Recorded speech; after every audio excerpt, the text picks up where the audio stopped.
rare and balanced view on politics in today's world. Based on facts, born of rationality, common sense, and logic, providing context on today's events. This is American Perspective with Rick Thomas. Hello, everyone, and welcome to American Perspective.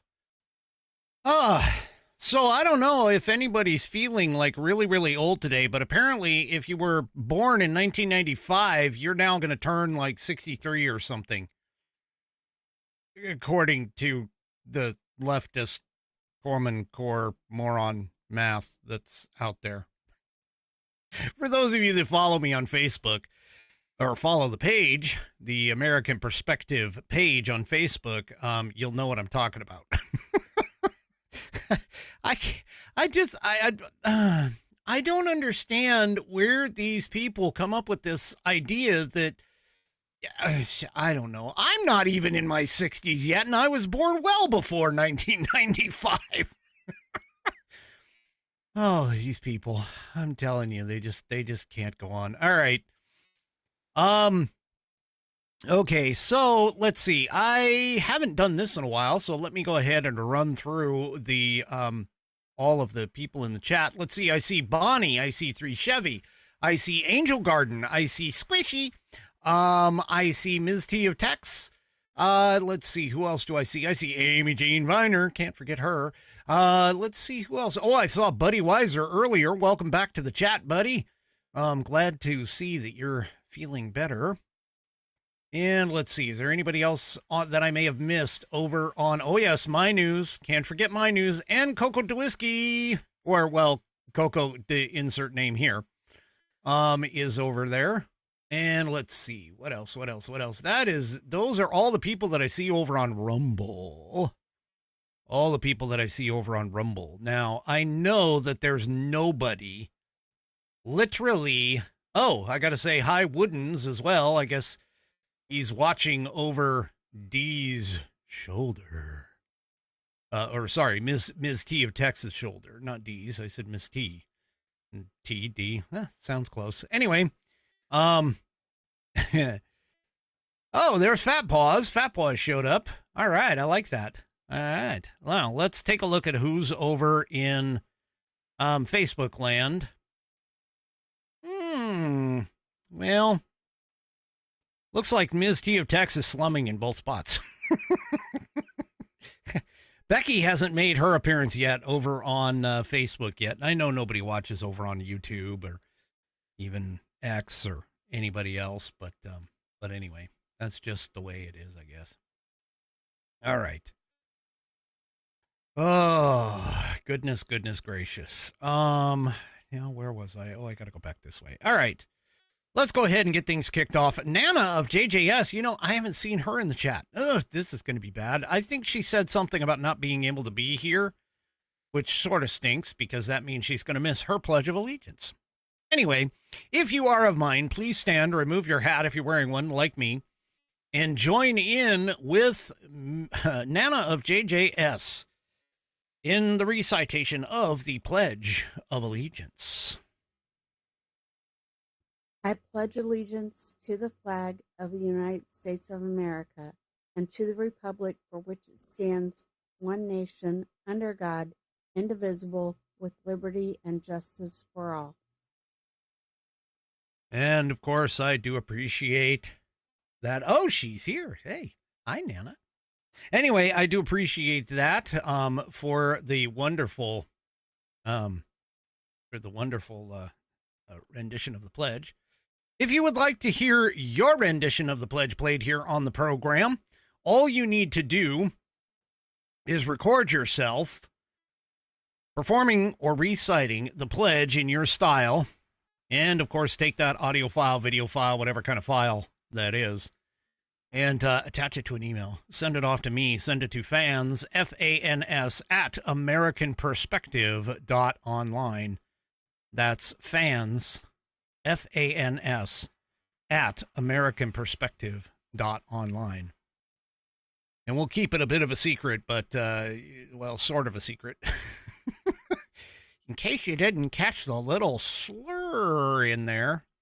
Sometimes it takes people a little extra courage, liquid courage, to get up to be able to say and do something on a national program. That's okay. Nana, you are just fine. I take it anyway. I'll take the pledge any way that I can. I got to be careful with what I say because my Rumble chat will take it the wrong way. Oh, I just dropped something off the desk here. This is not a good thing. Anyway. Okay, what happened? Where did my script go? There it is. Here we go. All right, let's go ahead and get tonight's headline sponsor out of the way, which, of course, is the Institute on the Constitution. They were established in 2004 as a 501c3 nonprofit with one singular mission, and that is to restore the constitutional republic through grassroots education.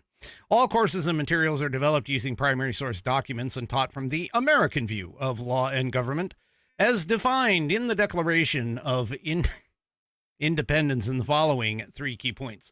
1, there is a God. 2, our rights come from him. And 3, the purpose of civil government is to secure and protect our God-given rights. The IOTC offers the opportunity to educate yourself on our most precious founding document, the Constitution of the United States. They also provide tools to educate your community and get involved with local government. Start by taking their free U.S. Constitution course and go from there. Use my affiliate link, iotc.americanperspective.online, to sign up, and while you are there, take a moment to look through their other course material and information. My affiliate link, once again, is iotc.americanperspective.online to get great content to learn about our historical founding and support the show in the process. That's iotc.americanperspective.online, or if you just want to purchase this guy right here. There he is. This fabulous Constitution of the United States. It's a Saddleback leather-bound U.S. Constitution to support the show. Go to constitution.americanperspective.online. Take a look at this thing. It's got 1/8 of an inch of Saddleback leather wrapped around pages that are water and tear resistant. Check out that binding, folks. No cheap glue here. That is stitched all the way through. The leather and the pages contained within. It's got a 100-year warranty against materials and manufacturing defects, such that if there is a problem, you can take it and send it back to the manufacturer, and they will either fix it or replace it for free. It's a keepsake item, folks. I'm telling you, it is a keepsake item, and you just need to go ahead and order a few more copies. Hand them out to your liberal friends. That's what it is. It is buddy tested, buddy approved, Billy tasted, Billy approved. And my youngest whiskey warrior has confirmed that the information contained within will help you study for your civics badge in Scouts as well as your civics exam. You know, I got to check on him. He's supposed to be getting up to his Eagle Scout soon. I got to find out what's going on with him. I'll have to reach out to his dad.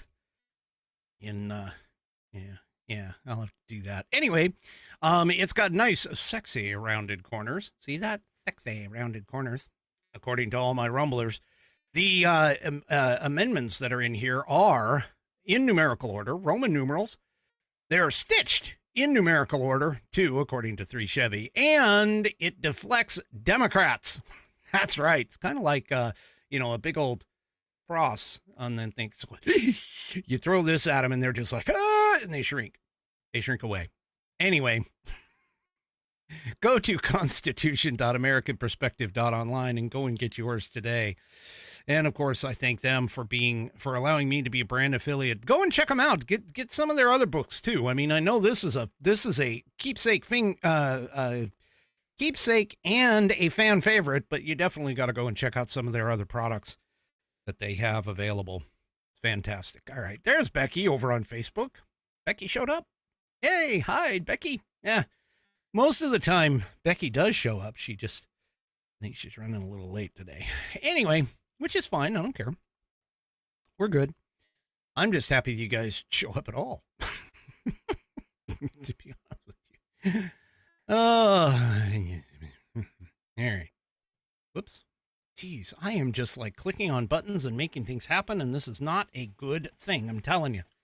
right now. It's almost as though I was drinking, but I'm not. This is actually ginger ale, not whiskey. So there you go.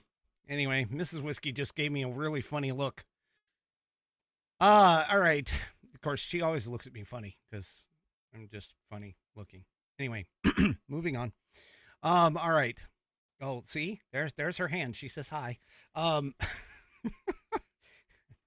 right. Well, I don't know if anybody remembers. It's been so long ago, and maybe our memories are getting a little bit shorter.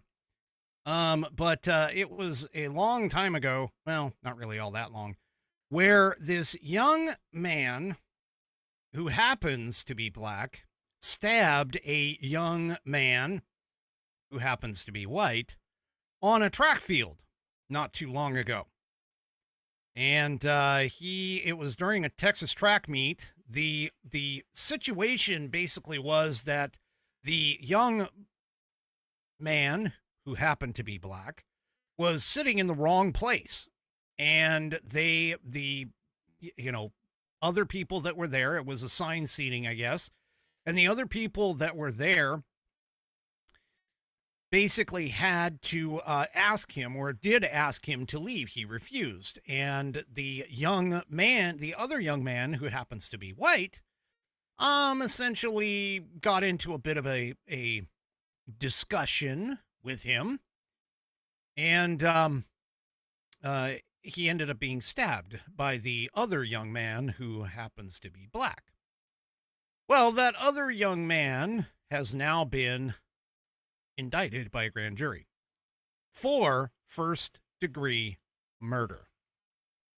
So the 17-year-old Texas teenager has been indicted on first-degree murder charge in the fatal stabbing of the other teenager during the high school track meet back in April, according to the Collin County District Attorney's Office. He was formally charged on Tuesday in connection with the death of the young man named Austin Metcalf following that altercation at the University Interscholastic League's District 11-5A track and field championship that was held on April 2nd. So they confirmed the indictment, Collin County District Attorney Greg Wills confirmed the indictment during a press conference, stating that his office presented extensive evidence over several weeks. Well, the whole thing is a horrific situation. Never should have happened. But they went ahead and, presented evidence. And of course it didn't help that the other young man, and no, I try very hard not to mention the names of killers or alleged killers on this program. But the other young man apparently, when he was arrested, said, yeah, I did it. That's one of those things that they tell you, anybody will tell you, don't ever say that you did something. But yeah, anyway, he, of course, he probably said that before he was Mirandized, so it might not even, count in court technically. But the Willis had said, for weeks, my team has been presenting evidence to the grand jury. Today, I summarized that evidence, and I asked the grand jury to return a first-degree murder indictment against the other young man, and they did. And so there you go. Now, remember, you can indict a ham sandwich. And also keep in mind that it's only the prosecution that gets the opportunity to speak about the case. There's no defense motions. There's no defensive communications, nothing at all during the grand jury. Basically, what the grand jury does is they evaluate the evidence that is being presented by the prosecution, and they determine whether or not that evidence qualifies to allow the charges to actually move to trial. And so, yeah, that's basically what's happened here, which, realistically, yeah, this should have gone to trial. So anyway, yeah. So the decision has been, though, to release. The perpetrator was released shortly after the incident, but was released on bond. He was released on a $250,000 bond. And that decision, of course, drew public backlash, particularly after it was revealed that he was residing in a, get this, $900,000 home in a gated community of Richwoods outside of Frisco, Texas. Yeah. So it's not like this perpetrator was not, was not well off. Let's just put it that way. And so, yeah, neighbors have also reported that this young man, the perpetrator, had appeared to be living comfortably following the incident. And one said that he had recently acquired a new vehicle. So, yeah. Despite that, the perpetrator's family had successfully petitioned the court to reduce his original $1 million bond, citing financial hardship. Yeah. Yeah. Uh-huh. Okay. So anyway, the perpetrator has claimed that he acted in self-defense, which, again, when you're arrested and you say, yeah, I did it, that, yeah, anyway. His legal team and family have been pushing back against media and public criticism. So GiveSendGo.com had a fundraising page that was launched to assist with his legal expenses. So far, it's reportedly raised over $530,000. So the page also includes a statement from the family asserting that the narrative being spread is false, unjust, and harmful. Yeah, okay. Sure. But anyway, if he is convicted of first-degree murder, the young man faces the possibility of life in prison. Authorities have not released any further information regarding any upcoming court dates, and the case remains under active prosecution by the Collin County District Attorney's Office. I'd really like to understand. I honestly, if somebody knows, maybe there's somebody who knows this, who's out there, I really would like to understand a clear and concise accounting. And you got to understand, I'm asking in terms of a purely transactional basis, okay? And a purely monetary basis. But I'd like for somebody to explain to me how the cost of an individual living life in prison is less than the cost of somebody who is given the death penalty. I just want to understand that. And in terms of the death penalty, I mean like to its final conclusion. Because I haven't quite been able to figure that one out. But anyway. All right. So much for that. I wanted to give I wanted to give it or give you a update to that. Well, all right. So not too long ago, Kash Patel has, who is the FBI director, discovered and announced that the FBI had evidence of Chinese interference in the 2020 election. Okay. And now he apparently has put out or has submitted this evidence to Congress that he says proves that former FBI Director Christopher Wray misled lawmakers about foreign interference in the 2020 presidential election. The new information, according to Patel, reveals that the FBI under Wray shut down an internal investigation into potential Chinese efforts to undermine the election process. Now, for those of you that don't recall, this basically was they found files within the FBI that essentially stated that there was a operation. It wasn't planned, it wasn't planning or whatever. It was an operation, clearly defined operation, that what the intent of the operation was to print out replicas, exact replicas of mail-in ballots, and then print out driver's licenses, exact replicas of driver's licenses, and make sure that those ballots and driver's licenses ended up in the hands of essentially people who would then fill them out, or would already have them filled out, for Joe Biden back in 2020. Now, the thing about it is, and I want everybody to kind of think about this, reportedly, we caught 20,000 driver's licenses. I should give credit to the Customs and Border Patrol for doing this, because they're the ones that found them and caught them coming in. But what ended up happening here is they caught the 20,000 driver's licenses coming across the border, but they didn't quite line it up or connect it until a little bit later. Now, when they connected it, though, the FBI went and basically buried it. They decided not to continue the investigation.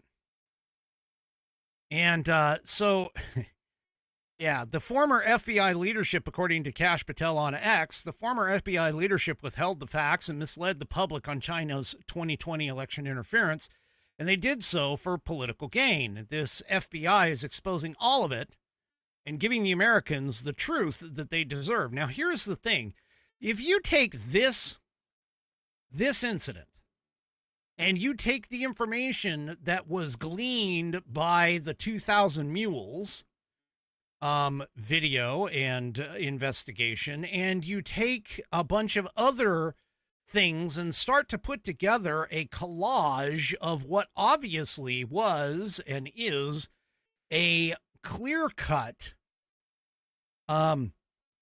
attempt, if not even having it be successful in 2020, because we all know all of a sudden, and I'm telling you, statistically speaking, probability speaking, you can't take a group of ballots that have like a roughly 60-40 percentage split, or a 55-45 percentage split, and then all of a sudden have another batch of ballots from the same general area all of a sudden come in at 100% for one candidate. That is impossible. That is improbable, because of the fact that this is, I mean, it's any statistician or probability expert can tell you that is improbable. It is highly, highly unlikely for that to happen. And for it to happen multiple times across all of the 7 swing states at the time is, that's really out there. I mean, we kind of opened the show with math. This is the kind of math that people don't seem to understand. Of course, you know, they still think that if you were born in 1985, you're going to be 65 this year. But beyond that, anyway, Patel is expected to provide documents and internal communications that he says contradict prior statements made by Ray regarding the scope and findings of the Bureau's inquiry into Chinese activities during the 2020 election cycle. You honestly believe that this is, I mean, come on. Let's be real about all this. They, meaning our enemies, regardless of who you look at, whether it's Russia or China or North Korea, they're always constantly trying to usurp the United States. And for anybody to sit here and think that 2020, the anomaly out of all of this, was the most secure and most, you know, come on. Give me a break. That just doesn't seem to make sense at all. It's crazy. Anyway, so the report, according to the Daily Mail, Patel's testimony centers around an internal intelligence report initially issued by the FBI Albany's field office. The report allegedly contained an operation by agents affiliated with the Chinese Communist Party designed to interfere with the election. Patel claims the report was recalled and removed from internal systems without any sort of an explanation. The report will contradict Director Ray's testimony, Patel is expected to tell lawmakers. Patel alleges that senior FBI officials suppressed the IIR, and discouraged further inquiry into the matter to avoid political fallout and to shield Ray from scrutiny. Sources familiar with the matter told the Daily Mail that some employees were instructed to act as if the report did not exist. A separate source said that the existence of the IIR was discovered during a review of documents left behind by the previous Bureau leadership, including references to the report in internal communications. Yeah.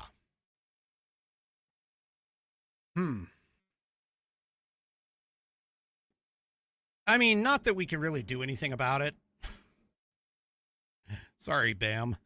But not that we can really do anything about it, but at least we can learn how the process or the situation, how the operation was going to function and potentially figure out a way to prevent it from happening in the future. I mean, that's basically about the only thing that we can do at this point. So, realistically, I mean, we're already beyond it. 2020 is gone. 2024 has come and gone.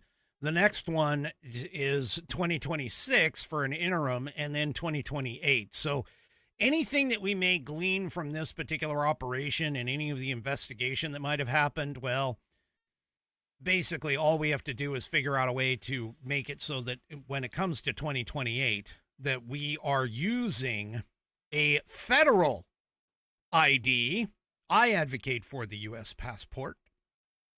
A federal ID that not only verifies citizenship, but also has very, very good countermeasures from being able to be counterfeited. And that, moving forward, and then, of course, make it nationally known that all states must verify that ID for in-person voting. Mail-in voting is gone, which I would actually love to see go, because I don't think that Washington in particular has had a fair election since mail-in voting has been put into place. So, there you go. Yeah. I mean, again, if you're looking at this, honestly, if you're looking at this to try and deliver some sort of a result, I mean, I would love to see some of these people perp walked into federal prison. I get it.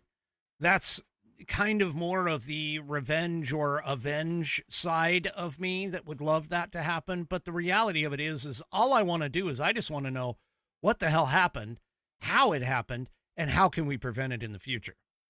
So there you go. Anyway, and speaking of what the hell happened and how it happened, an additional little ad that occurred. So, I don't know if anybody knows who Neera Tanden is. Neera Tanden. Neera Tanden. Well, she, just to inform you, she is Biden's senior advisor and a White House staff secretary. Now, she went on to Capitol Hill and testified in front of the House Oversight hearing. Oh, which, by the way, I just got to throw this out there. Thank goodness Jasmine Crockett did not make it in as the House Oversight. I don't know what position she was looking for, but thank goodness she basically is like gone. She didn't make it. She got passed over because I think most of her peers, like Shifty Shift, realize that she's a moron. Anyway, moving on. So this person, Neera Tanden, again, Biden's White House senior advisor and former White House staff secretary, admitted during her testimony to the House Oversight hearing on the former president's mental decline, she admitted to having control of Biden's auto pen. Wait, what? She had control? Yeah. So the committee chairperson, or chairman, I should say, James Comer, had warned that the committee has identified senior White House officials suspected of wielding the auto pen, likely without Biden's knowledge. Now, Tandem appeared before the committee under oath, where she admitted to having been authorized to use the auto pen between October 2021 and May of 2023. Now, she denies having misused or wielded the pen without Biden's authority. Yeah. But she also pointed out that she may have been responsible for handling the flow of documents to and from the president, and that she was authorized to direct that auto pen signatures be affixed to certain categories of documents. But, and by the way, she was not linked to any of the recent, the most recent pardons, because again, she stopped in 2023. All right. But she did also state that she doesn't know where she did not know who within the president's inner circle had provided any final approval on that stuff. Yeah. Huh. Now, the Oversight Project points out that she was the White House staff secretary when Biden auto-penned pardons from the golf course in St. Croix. Yeah. Right. Yeah, she admitted that she could not confirm whether those orders came directly from Biden, as the authorization system was inherited from previous. Okay, again, here we are. We're back here with the auto pen. I personally, I mean, I can understand the auto pen being used for things that are maybe not, that important. But I would think that signing bills and signing things like pardons should have some sort of a formality. Now, you remember the story that I told you about the first time that the auto pen was actually used outside of the president's presence, okay, back under Obama, where Obama had to call into the White House from Air Force One in order to technically be considered present while the auto pen was being used. Honestly, I think that needs to stop. End of story. I think that just needs to quit. The idea of the auto pen, again, legally means that it has to be within the presence of the individual who is signing that document. And by signing it with the auto pen, they recognize the fact that they are responsible for whatever is signed on there. So, anyway. So according to, let's see, who is the White House? Let's see, what is this? WSCI, which is, who does that stand for? Anyway, according to WCSI, I have no idea who that is.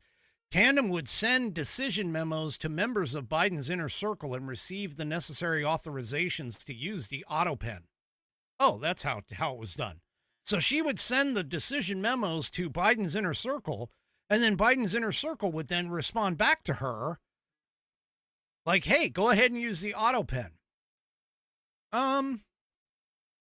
That doesn't sound to me like that's the president authorizing. That sounds to me like that was the inner circle.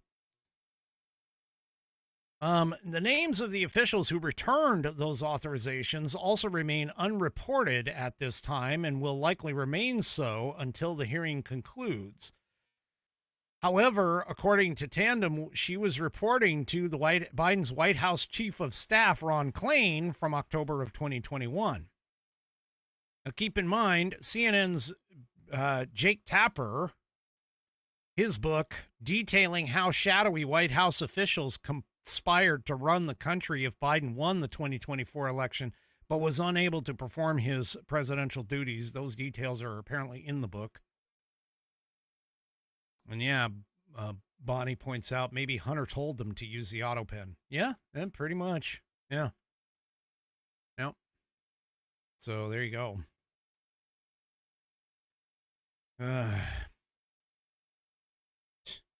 When Tandem was asked about Biden's decline and whether or not she discussed it and if there were any attempts to hide it, she denied that had occurred.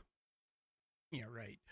Nonetheless, she reiterated her willingness to cooperate with the House Oversight Committee to investigate it. So, yeah. Anyway. So it remains unclear if Tandem actually mentioned the names of Biden's inner circle who allegedly issued the authorizations. But if that is the case, they should be the next in line to explain how they authorized the use of the auto pen and Biden's input in the process. I just don't understand. If she was in control of the auto pen, and in my particular viewpoint, that would be, look, nobody tells you to use that thing until I tell you to use that thing. Assuming that I were the president. But, well, I'm not the president, so, yeah. Anyway. Yeah, so the following people were expected to testify under oath. That would be former First Lady Jill Biden, senior advisor, who, as far as I know, has been ducking it. Anthony Bernal, Biden's former deputy chief of staff, Annie Tomasini, and the former deputy director of Oval Office operations, Ashley Williams. They were expected to testify under oath as well. So, yeah, we'll just have to see what happens there. All right, let me go ahead and get this over with. Okay, now I wake up in the morning. In fact, man, Wednesday, I'm telling you, Wednesday, I really could have used a cup of coffee. I got woken up early by my other job and, had to do some very precise things at my other job. But, and I didn't get a chance to grab my coffee until much, much later. So, honey, what are you talking about me growing? I haven't grown.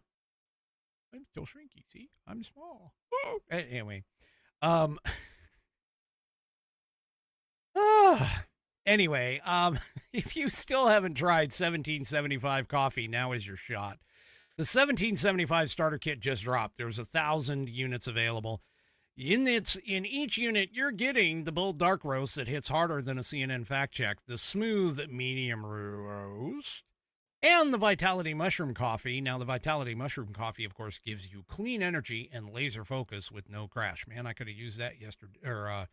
Yesterday. I could have used that yesterday morning. Anyway, all of these are single origin, small batch, toxin-free, and mold-free. Plus, you're also getting my favorite, the Gold Spoon Clip, because freedom doesn't get scooped with plastic. A frother that is strong enough to stir up your coffee and your mother-in-law's political opinions. And then you'll also receive a black 1775 tumbler that says, I don't take life advice or caffeine from a woke sea witch. It's $175. Sorry, let me correct that. It's $170 worth of coffee and gear, yours for just $99. This is for the ones who have been watching 1775 blow up on Rumble and wondering if it's actually worth it. Spoiler alert, it is. Go to, these are numbers, 1775coffee.com. That's 1775coffee.com/, the question mark key, studio, STUDIO, and grab your starter kit before they're gone. Get bold beans, clean fuel, and a morning routine that stands for something, just like Rumble does. Man, I'm just having a hard time with this. Start your day with coffee that actually backs what you believe. Go to 1775 Coffee. That's 1775coffee.com/studio, STUDIO, and grab your starter kit before they are gone.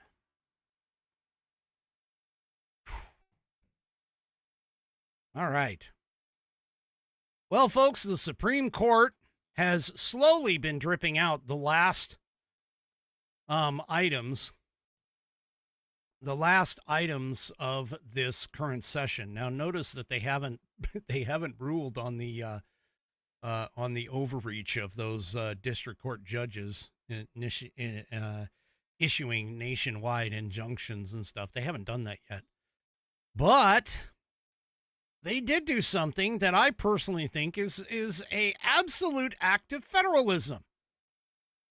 And I think it definitely shows that at least the 6 individuals on the court are somewhat, at least in line. So, first of all, you got to ask yourself, what is federalism? Well, of course, we go to Cornell Law School for this, and here it is right here. Federalism is a system of government in which the same territory is controlled by 2 levels of government. Generally, an overarching national government is responsible for broader governance of larger territorial areas, while smaller divisions, in our case, states, and cities govern the issues of local concern. Both the national government and the smaller political subdivisions have the power to make laws, and both have a certain level of autonomy from one another. Okay, that's federalism. Now, in the United States, the Constitution established a system of dual sovereignty, under which the states have surrendered many of their powers to the federal government, although not very many. I mean, when you start to take a look at them. Anyway, but also retained their own sovereignty. Examples of this dual sovereignty is described in the Constitution. For an example, Article 6 contains the Supremacy Clause, which basically states that the Constitution and the laws of the United States are the supreme law of the land. I'm paraphrasing, of course. And that the judges shall be bound to anything in the Constitution or the laws of any state, to the contrary notwithstanding. That effectively means that when the laws of the federal government are in conflict with the laws of the state's government, the federal government will supersede the state law. However, and when you move on to Article 1, Section 8, that actually enumerates these specific powers that belong to the federal government. Those are called the enumerated powers. And, which a lot of people forget, my favorite amendment, or at least one of them, because I actually like a lot of them, but one of my favorite amendments, the 10th Amendment, reserves the powers to the states as long as those powers are not delegated to the federal government. Among other powers, this includes, and this is why this is a good key as to why the Department of Education is unconstitutional. It includes creating school systems, overseeing state courts, creating public safety systems, managing business and trade within the state, and managing local government. These powers are referred to as the reserved powers. Okay? Now, what happened today? Well, the Supreme Court allows South Carolina to block Medicaid funding for Planned Parenthood. And I got to tell you, I haven't seen leftists any more pissed off than they were yesterday. Or since yesterday. But here's what happened. So South Carolina argued that no one's rights were being violated when it decided to exclude Planned Parenthood from its state-run Medicaid program. Which is true. The Supreme Court decided that South Carolina may stop abortion provider Planned Parenthood from taking part in the state's Medicaid program. The majority opinion in the 6-3 decision in Medina versus Planned Parenthood South Atlantic was written by Neil Gorsuch. The decision reverses a federal appeals court decision that blocked South Carolina from excluding Planned Parenthood. Look, folks, again, I'm just going to point this out one more time. Abortion, health care, Social Security, any of these items that you talk about and are talking about the federal government doing, none of this is listed. None of this is listed in Article 1, Section 8. And because of what I just told you about what federalism actually is, federalism would stop a lot of this stuff from occurring. That's just the way it goes. Whether you like it or not, that's it. That's it. This government, our federal government, has gone way outside constitutional boundaries with all of the social programs that they've been putting in place for the American citizens. Now, don't get me wrong. If the states want to have those social programs, fine. So be it. That's the way the entire country was developed and created. That's what federalism is. And if you recall, back when we first started, back after Trump got elected and all of these cases started coming in after he took office in January, I was telling you, these next 4 years, I predicted were going to be a large and hard lesson in what federalism is. This is one of those lessons, which is essentially basically saying that the federal government has no business in any of this.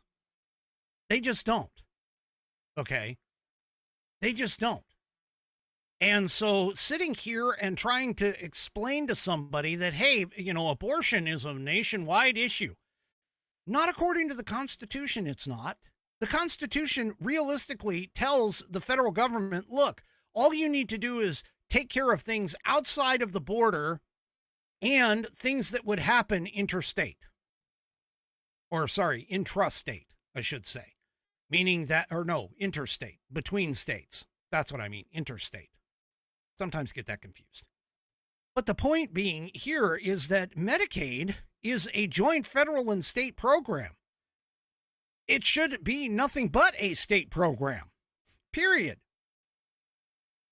And the states, they administer it, just like the states need to be administering schooling, need to be administering any of these social programs. The whole idea of the federalist process and federalism as a whole, when you look at and discuss and understand the intention by the founders, was that to make sure that government that truly affects the individuals involved is closer to the individuals involved, rather than some federal overarching government that's 3,000 miles away, like what they had gone through with the King of England dictating to the colonies what they could and couldn't do.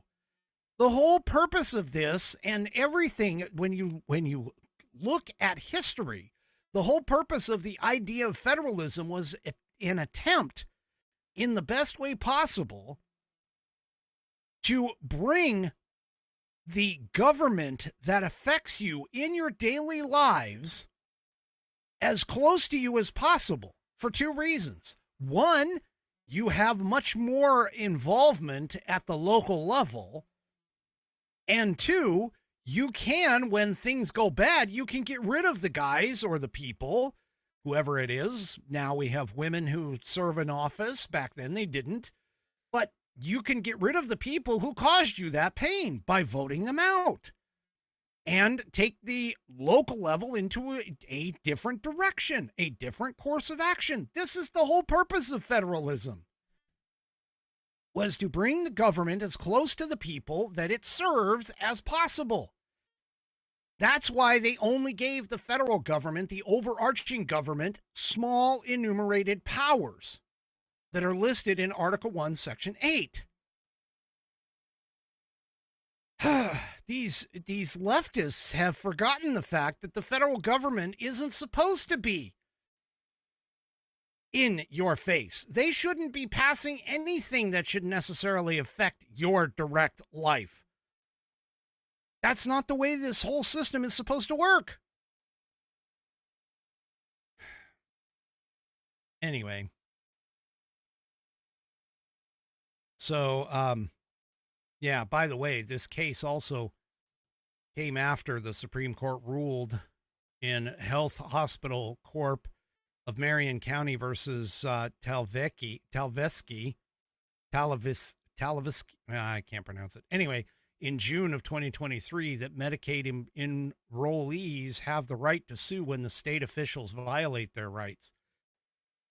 In case you haven't noticed, this Supreme Court, at least the mostly majority opinions, have been pushing toward federalism.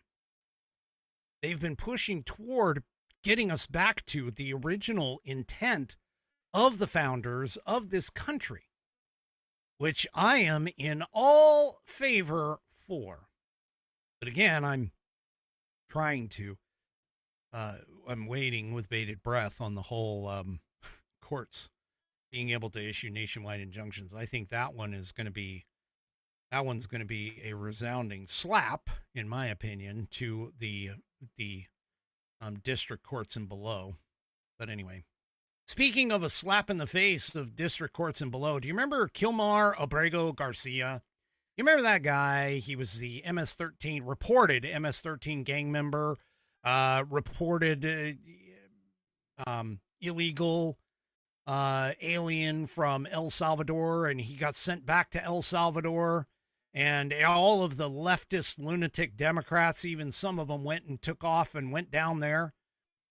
And they essentially they flew down there. They tried to get him released, so on and so forth. Well, then he gets released. And he gets released and sent up here because of the fact that the state of Tennessee has charged him with human trafficking. Well, now, apparently, the state of Tennessee is going to release him, and he is likely to get picked up by ICE and sent to a different country other than El Salvador. Do you remember how the leftists were all like, oh my God, you're defying a court order. You didn't bring him back. And so, I mean, seriously, come on, folks. He was going to be deported anyway. He was just not supposed to be deported to El Salvador because the court order or the immigration order that kept him here in the country basically said, yeah, he just can't go back to El Salvador because he fears for his life. Yeah, well, reportedly, this guy who was referred to as a Maryland man, even though he's not a U.S. citizen, he is a citizen of El Salvador, by all these Democrat moron politicians. He was brought back to the United States to stand trial for the federal human trafficking charges. The judge presiding over that case ruled that Abrego Garcia must be released while he awaits trial. But at the same time, the judge acknowledged the fact that the man would likely be picked up by ICE immediately.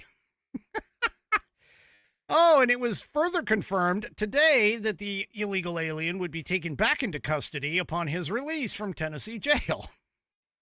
Jonathan Gunn, or Guyon, Guynn, I'm assuming it's Gunn, the Deputy Assistant Attorney General at the Department of Justice's Civil Division, said, our plan is that he will be taken into ICE custody and removal proceedings will be initiated, and he'll be sent to another third-party country rather than back to El Salvador. Now, by the way, just to remind you, the Supreme Court, I'm sorry, Democrats, I'm just telling you, you dumbass morons, you can't win in any of these situations because you don't know where the laws are. But apparently, and don't forget that the Supreme Court just this week ruled on the fact that the Trump administration can deport people to third party countries. They affirmed the administration's legal right to send illegal aliens to willing third countries, allowing the executive branch to deport people to nations other than their nation of origin. So, oh my gosh, you're just, I got to tell you, people, this is, you're just getting it. You're getting a lesson in reality here, folks. The left is getting lessons in reality across all of this.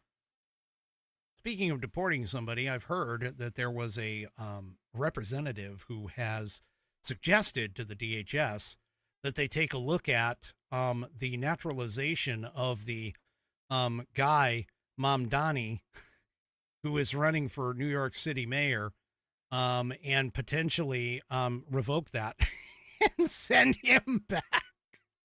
Oh, I don't know if that's going to be true, but it would be hilarious if it actually happened. Oh, all right. Well, I've got just a few minutes left. I wanted to bring this up because this, once again, is flying in the face of you moron Democrats. And no, I'm not talking about my Whiskey Warrior P1s because they're the smartest listening audience in all of the interwebs. I'm just saying. But you remember that report not too long ago about the FC Dallas Academy team, an FC meaning football club, the soccer team in Dallas, Texas, the U15 Dallas, Texas team that, they beat the U.S. women's national team 5-2. Do you remember that? Well, a lot of people said, oh, that was just a scrimmage. It was a fluke. It wasn't that big of a deal. Blah, blah, blah. Well, guess what?